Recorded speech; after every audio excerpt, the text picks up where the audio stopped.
Welcome to Pindar Poetry. We hope you learned something new. Park on level ground and set the parking brake before jacking the transit custom. Never work on a slope.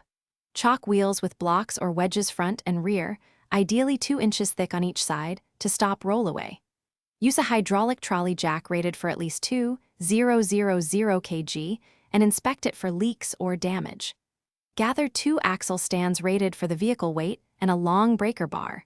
Wear safety glasses and gloves. Keep bystanders clear and prepare a flashlight for under-vehicle inspection.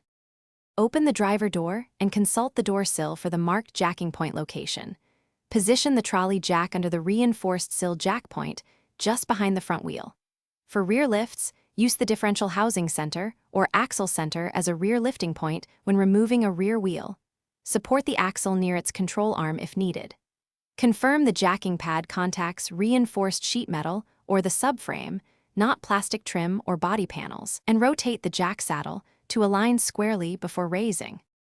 Begin lifting slowly, raising the vehicle in roughly 50 mm increments and pausing to check jack and contact stability. Once at desired height, position 2 axle stands under a pinch weld or subframe location rated for load, set stand height securely, then lower the vehicle gently onto the stands until they bear the weight. Never rely solely on the hydraulic jack. Once lowered, remove the jack and test stability by rocking the vehicle slightly.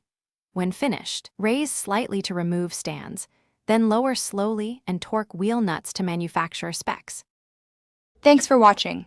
Consider subscribing if we helped you.